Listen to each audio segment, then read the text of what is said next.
IMF जिसके आगे जाके हम घुटने टेकते हैं कर्जा लेने के लिए, उस आईएमएफ ने बताया कि हिंदुस्तान दुनिया की चौथी बड़ी इकोनॉमी बन चुका है। इस टाइम तीसरी इकोनॉमी जो है वो जर्मन है। और आपको याद होगा कि प्राइम मिनिस्टर नरेंद्र मोदी ने जब इलेक्शन के टाइम था तो उन्होंने कहा था कि तीसरी गवर्नमेंट आएगी मेरी और मैं तीसरी इकोनॉमी भी बन के दिखाऊंगा। तो जर्मन को बीट करते हुए हिंदुस्तान बहुत जल्द नजर आएगा। देखें, जब मैंने आपको बताया था ना कि हिंदुस्तान चौथी इकोनॉमी बन जाएगा, तीसरी बड़ी इकोनॉमी बन जाएगा, तो आप हंस पड़े थे आगे। लेकिन इस बार मैं आपको हंसने नहीं दूंगा। इस बार आप देखिएगा, जाए फिर दोबारा चैलेंज करता हूं कि हिंदुस्तान 2027 के एंड में या 2028 में हिंदुस्तान तीसरी बड़ी इकोनॉमी बन जाएगा, दुनिया में अनाउंस हो जाएगा, दुनिया के टीवी में, दुनिया के अखबार में ये खबर आ जाएगी। ये आता है कि इंडिया तो $4 ट्रिलियन की इकोनॉमी होगा, क्या हम $400 अरब की भी हो सकते हैं?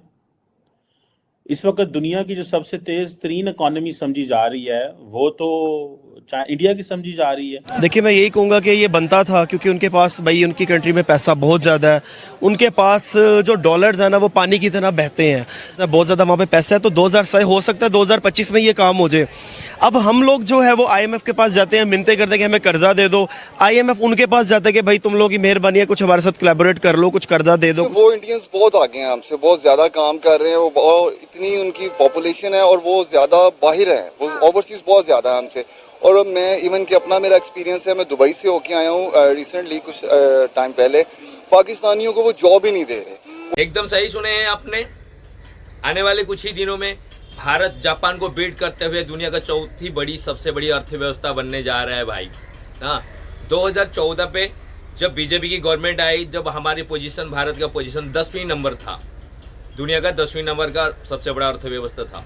और पिछले 10 साल 15 साल के अंदर ये 10वीं नंबर से 5वीं नंबर पे आ गए भाई। पिछले साल ही 5वीं नंबर पे आए। हमने इंग्लैंड को काट दिया, लंदन को, उनका 5वां नंबर काट है और हम 5वीं नंबर थे। और अब की साल, ये साल 2025 से आते आते जापान को काट के भारत बनने जा रहा है दुनिया का चौथी बड़ी सबसे बड़ी अर्थव्यवस्था। मैं हूँ सुशांत, आप देख रहे हैं इंडियन रिएक्ट 007।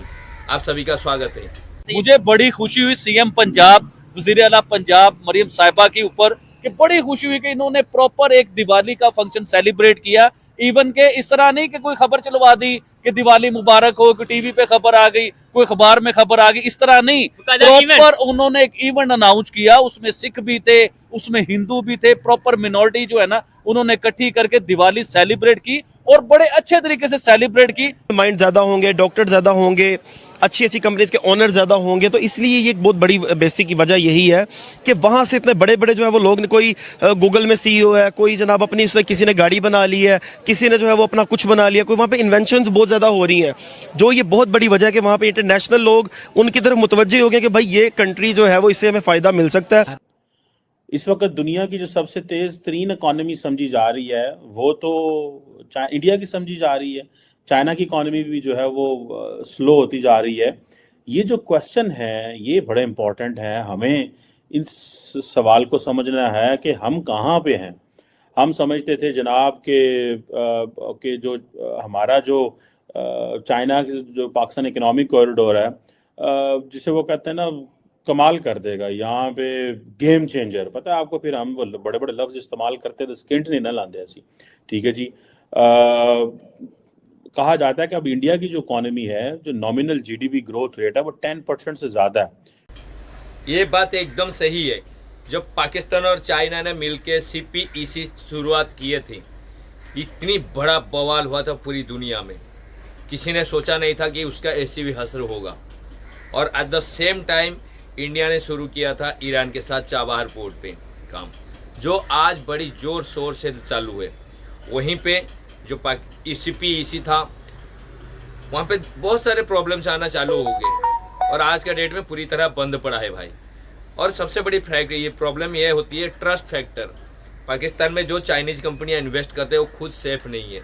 अभी रिसेंटली चाइना गवर्नमेंट ने उनको एक बोलते हैं तो एडवाइजरी क्या वार्निंग दिया है कि आने वाले दिनों से हम सीपीईसी पे काम नहीं करेंगे, क्योंकि हमारे जो बंदे हैं उनका कोई सेफ्टी का ध्यान नहीं रखते आप लोग, और रख भी नहीं सकते। इससे भाई पाकिस्तान की चड्डी गिली हुई पड़ी है। आईएमएफ डाटा के मुताबिक इंडिया की जो इकोनॉमी है दैट विल क्रॉस $4.2 ट्रिलियन।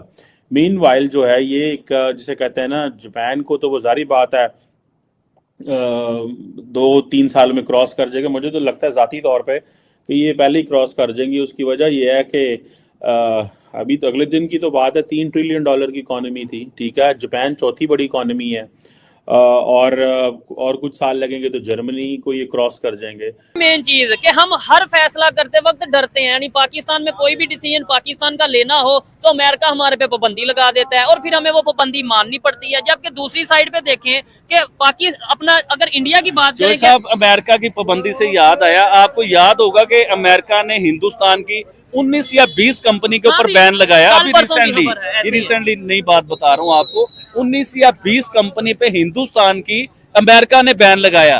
तो अमेरिका की तरफ हिंदुस्तान की तरफ से क्या बयान आया? उन्होंने कहा वो कंपनी अगर हिंदुस्तान के कानून के मुताबिक, हिंदुस्तान के तरीके के मुताबिक चल रही है तो हम नहीं मानते अमेरिका को। अगर हिंदुस्तानी कंपनी है तो कानून भी हिंदुस्तानी चलेगा, हम अमेरिका को नहीं मानते। और देखें हिंदुस्तान इस टाइम दुनिया की क्या पावर बन चुका हुआ, वो किसी से नहीं डरता यार, वो किसी से भी नहीं डरता। वो कहता है भाईजान मेरे कानून के मुताबिक आए, मेरे रूल के मुताबिक आए, चाहे तो अमेरिका है, चाहे तो रशिया है, चाहे तो जापान है, जो मर्जी है, मेरे रूल के मुताबिक जो हो रहा है वो बिल्कुल ठीक हो रहा है, मेरे कानून के मुताबिक। इवन कनाडा वो हिंदुस्तान पे डाल दिया। आज पाकिस्तान की एक मिनिस्टर एक खबर चला रही थी मीडिया के ऊपर कि देखें जी ये सैटेलाइट से तस्वीरें आई हैं और आप देखें हिंदुस्तान से सारा पोल्यूशन इधर आ रहा है। और भाई साहब पहले अपनी कवरेज करो फिर हिंदुस्तान को देखना। बिल्कुल, ये खबर मरियम औरंगजेब जो कि पाकिस्तान में इस मतलब मिनिस्टर है पंजाब की, खास तौर पे अगर बात करें, उन्होंने ये स्टेटमेंट दिया। लेकिन मुझे यहाँ पे ये चीज भी कहनी चाहिए कि जब पानी छोड़ता है पाकिस्तान में, पानी आता है वो भी हिंदुस्तान की साजिश, अब हवा आएगी वो भी हिंदुस्तान की साजिश। आइडिया है कि हिंदुस्तान की ये पॉलिसी है, उसने पोल्यूशन वाली चीजें अपने शहरों से बहुत दूर पहले ही कर दी हुई है। पुरानी गाड़ियां नहीं चलती उधर, उन्होंने एक लिमिट रखी हुई है कि इस मॉडल से इस मॉडल तक गाड़ी चलेगी और जो पुरानी गाड़ी है वो दूर देहातों में चली जाएंगी। लेकिन हमें भी मुकाबला करना चाहिए हिंदुस्तान के साथ। ये बहुत सी बार हम लोग कह चुके हैं, हिंदुस्तान के प्राइम मिनिस्टर ने भी ये बात की हुई है कि हमारा मुकाबला बनता है अब हिंदुस्तान के साथ इकोनॉमी के बीच में, कि हम अगर हिंदुस्तान चौथी बड़ी इकोनॉमी बनता है ना तो पाकिस्तान को कहना चाहिए कि हम तीसरी बड़ी इकोनॉमी बन के दिखाएंगे। सो इट मीन्स वही पॉलिटिकल स्टेबिलिटी है। एवरेज जो ग्रोथ रेट है 9% से ज़्यादा होगा और 2027 अगले जो अगर मोदी साहब ये इलेक्शन जीत जाते हैं तो ये जो 15 साल नरेंद्र मोदी को मिलेंगे, दिस इज वो हम कहते हैं ना, ये 15 साल 15 years of stability, 15 years of economic growth. आप जितनी मर्जी गालियां निकालें और फलान है टमकान है, कश्मीर में ऐसे कर दिया उसने वैसे कर दिया, पीपल लुक इट के इसने अपने लोगों के लिए क्या किया। किसी भी फील्ड पे हो और उस फील्ड पे आपको अच्छा नहीं कर पा रहे हो, मान लो स्टडी के फील्ड पर अच्छे नहीं पढ़ाई कर रहे हो, तो कम से कम जो आपकी क्लास में सबसे अच्छा स्टूडेंट्स है जो अच्छे पढ़ते हैं उनसे दोस्ती बनाए रखो। उससे फ़ायदा ये होगा जितने वो अचीव करेंगे कुछ ना कुछ तो आपको भी सीखने को मिलेगा। ये पोजीशन है, ये हालत बनी हुई है आज पाकिस्तान की। वहाँ का पब्लिक और वहाँ का मीडिया आज चिल्ला चिल्ला के बोल रहे हैं कि भारत से दुश्मनी के बाद सोचना भी मत, कंपैरिजन करना छोड़ दीजिए। कम से कम भारत से अगर दोस्ती बना के रखेंगे भाई तो कुछ ना कुछ तो हमको भी फ़ायदा मिलेगा। कुछ नहीं बहुत कुछ फ़ायदा मिल सकता है इससे पाकिस्तान को। जैसे बाकी भारत बाकी अपने नेबर कंट्रियां हैं, मालदीव है, श्रीलंका है, भूटान है, चाइना, नेपाल है, बांग्लादेश है, इन लोग को हमेशा बुरे वक्त में खड़ा रहता है उनके साथ, तो उसी तरह का फ़ायदा पाकिस्तान भी उठा सकता है। लेकिन शर्त यह है कि उनकी बिहेव कैसी है और उनको उनकी जो आदतें हैं पुरानी चीज़ें, ये सारे चीज़ें छोड़ के बदलनी पड़ेगी। एक ट्रस्ट पैदा करना पड़ेगा, एक भरोसा जीतना पड़ेगा भारत का पहले कि हम वो सारे दहशतगर्दी गंदी कामें छोड़ दिया है भाई। और ऐसे जो लोग ये सारे चीज़ों में इन्वॉल्व है, जो हिंदुस्तान के एगेंस्ट काम करते हैं, उन सालों को पकड़ के सबको भारत के हवाले कीजिए। उसके बाद देखिए आपके देश भी इकोनॉमिकल हर चीज़ से ग्रो करेगा। बाकी जो भी रहेगा वो हर जगह में भारत आपको सपोर्ट करेगा। ये मेरा पर्सनल ओपिनियन है। ये वीडियो में आप हमारे साथ बने रहने के लिए आपको बहुत बहुत धन्यवाद।